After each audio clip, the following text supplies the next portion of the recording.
Olá, estudantes do 7º ano. Nesta aula, vamos conversar um pouco mais sobre entrevista.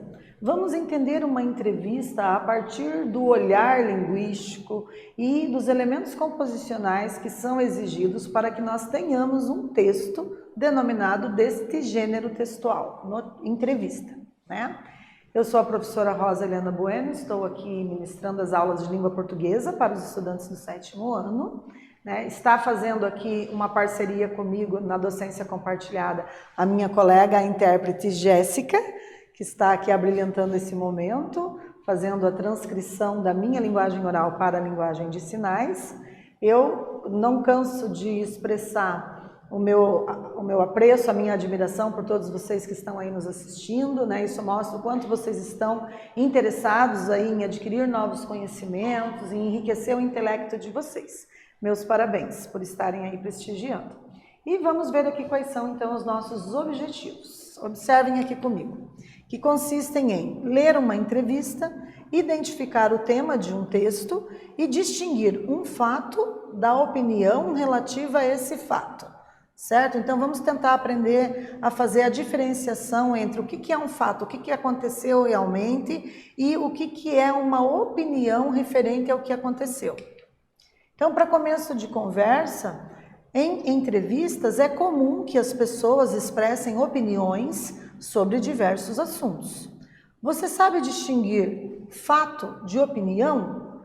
Então, um dos nossos objetivos, talvez o mais central deles durante essa aula, é fazer com que vocês consigam, a partir da leitura de um texto, verificar aí em que momento que esse texto está trazendo os fatos tais quais eles aconteceram e em que momento alguns fragmentos do texto se referem à opinião de alguém ou da pessoa que produziu o texto, ou de alguém que deu a entrevista, enfim. Quando que a gente tem acontecimentos, que são os fatos, e quando que a gente tem uma opinião, quando a pessoa emite um julgamento de valor a respeito daquilo que aconteceu. Então existe uma diferença, e é essa diferença que a gente vai tentar aprender a distinguir aí ao longo dessa aula.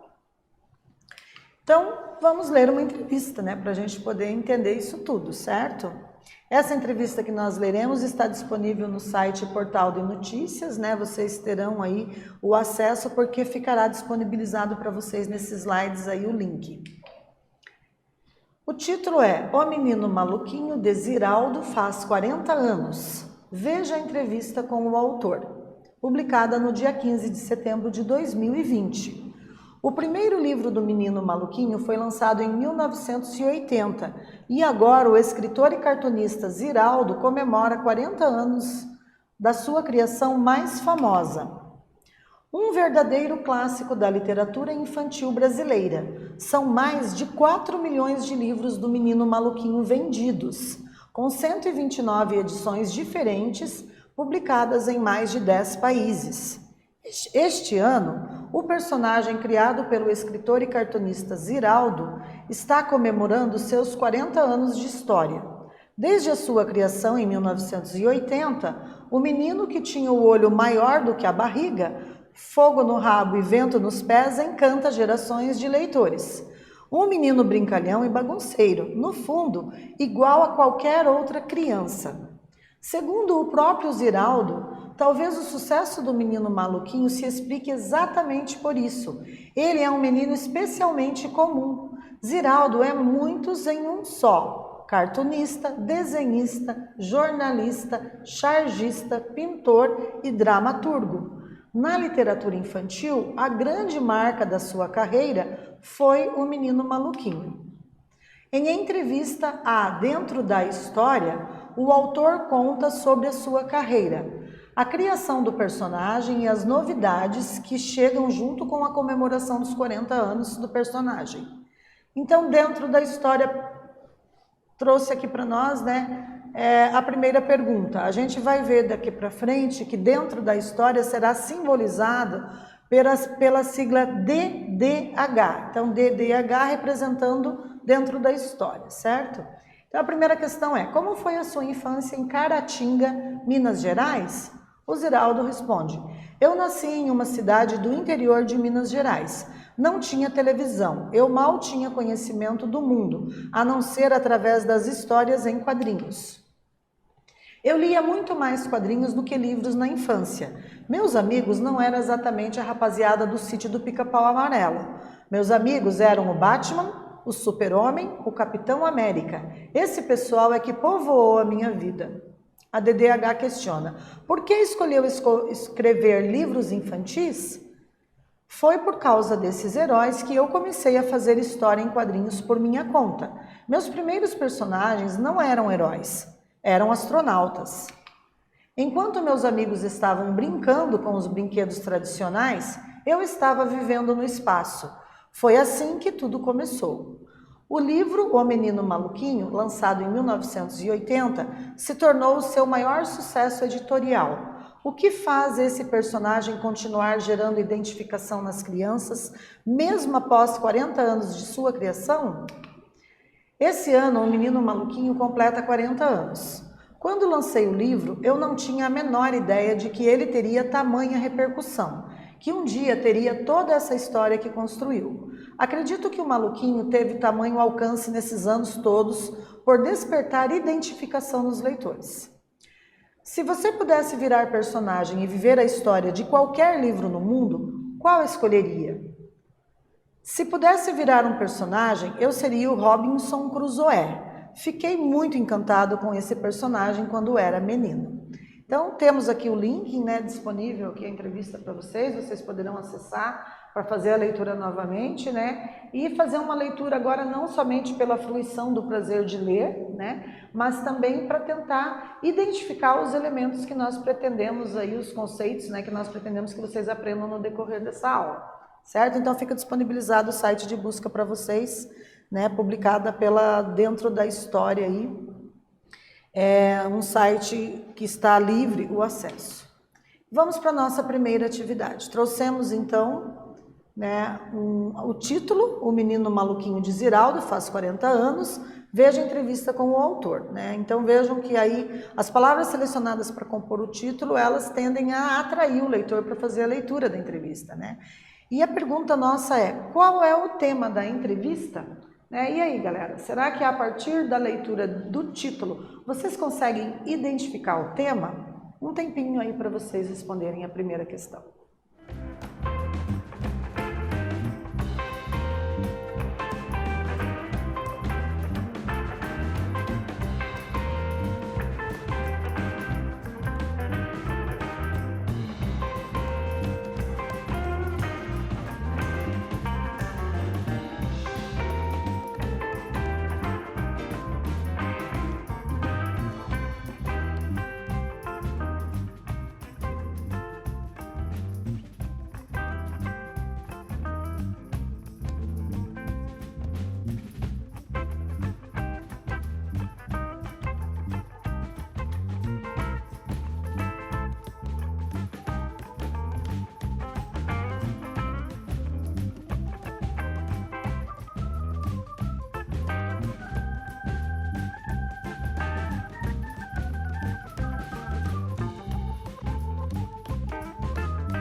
E aí vamos verificar então como ficou a nossa primeira resposta?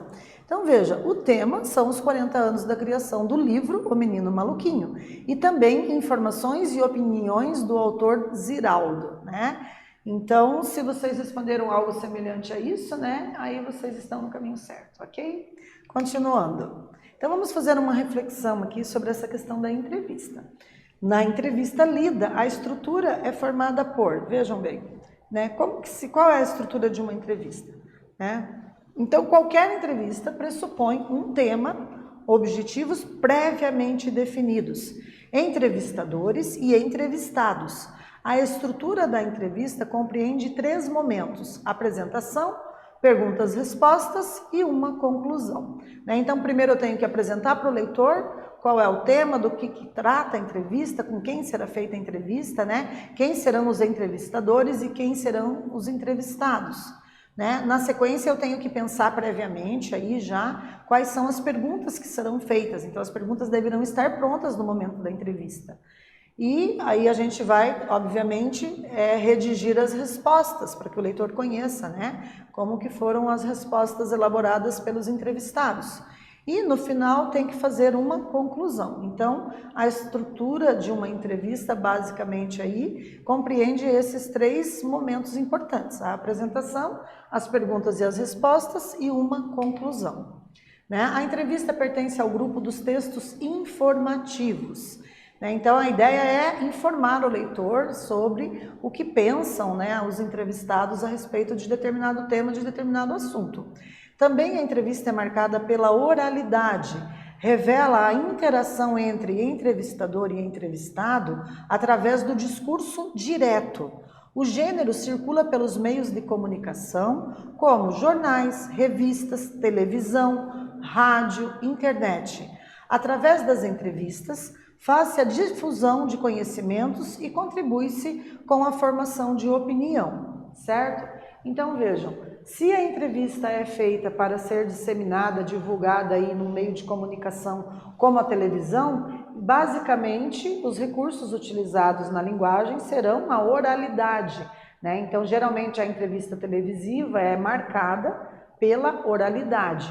Agora, se essa entrevista será publicada num blog, num site na internet, se ela será publicada numa revista impressa, né, num jornal impresso, aí outros cuidados com a linguagem são requeridos, porque a modalidade da linguagem utilizada será a escrita, né? E na escrita você não tem os mesmos elementos que contém na fala, né? Porque você não tem ali a entonação, o tom de admiração, de apreço, né, ou de rejeição expresso na fala do entrevistado, né, e nem a empolgação, o entusiasmo ao elaborar a questão por parte dos entrevistadores.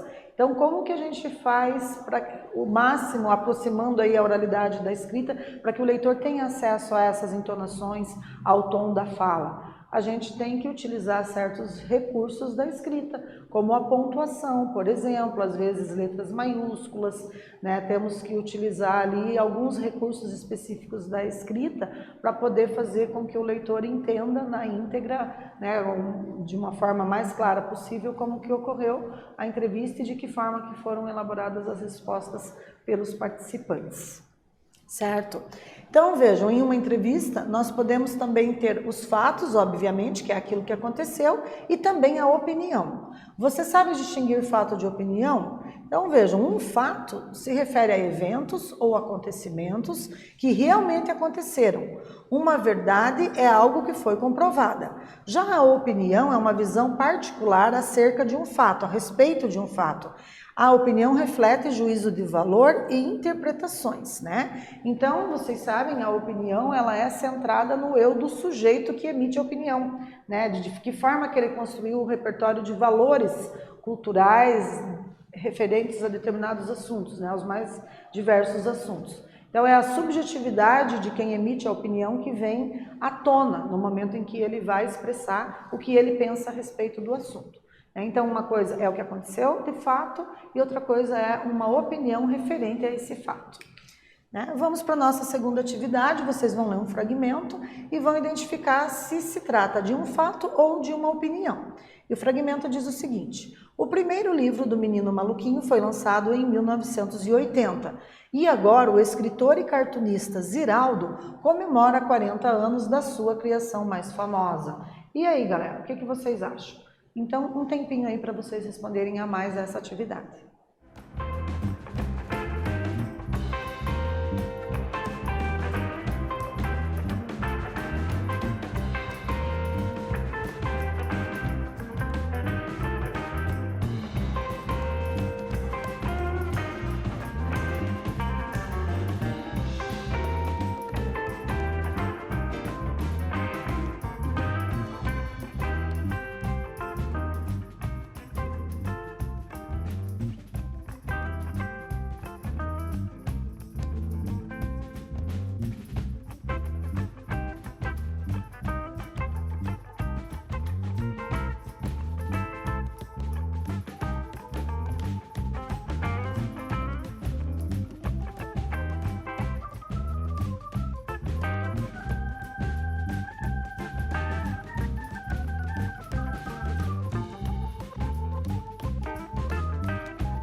Retornando então, galera, vamos ver como ficou? Então vejam, o trecho 1 é um fato, pois apresenta acontecimentos que realmente aconteceram, né? Uma verdade, é algo que foi comprovado. E na atividade 3 temos mais um fragmento, né? Acredito que o maluquinho teve tamanho alcance nesses anos todos por despertar identificação nos leitores. E agora, esse trecho pode ser considerado fato ou opinião? Justifique. Então, mais um tempinho para vocês realizarem a terceira atividade, distinguindo fato de opinião.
E aí, vamos verificar então, ficou assim, ó, o trecho que nós acabamos de ler é uma opinião. O verbo acreditar poderia ser substituído por penso, acho, na minha opinião. Portanto, fica claro de que não se trata de um fato.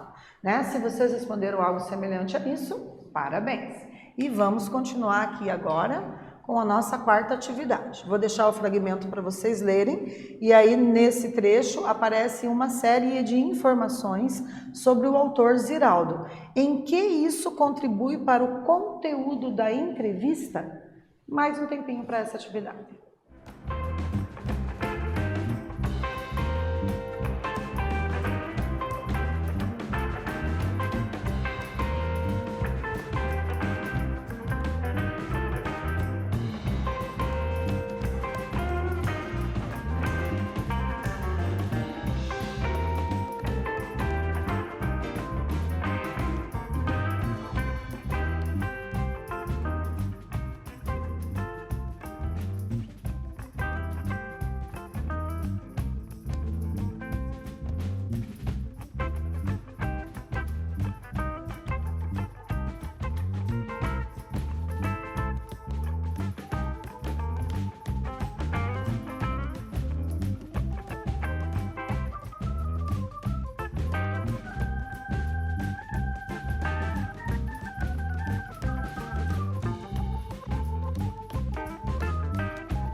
E aí, pessoal, vamos ver como ficou a nossa quarta atividade? Então, vejam, as informações de apresentação contribuem para a qualidade da entrevista com a maior riqueza de detalhes possível. Isso faz com que o leitor tenha uma visão mais ampla a respeito do conteúdo, certo? E agora a gente vai propor nesse slide aqui para vocês um site que tem na internet gratuito, que é o WordWall. O WordWall, ele permite vocês aprenderem brincando, né, por meio de jogos aí. É uma plataforma gamificada, bem interessante para vocês treinarem mais a distinguir aí o que é fato e o que é opinião. Então, que tal testar o seu conhecimento sobre fato e opinião de um modo divertido? Né? Então, vocês têm aí essa possibilidade de aprender por meio de jogos digitais, certo? Então vejam, nessa aula nós lemos uma entrevista, né? Tivemos a oportunidade de identificar ali a diferença entre fato e opinião. Eu espero que vocês tenham gostado e até breve.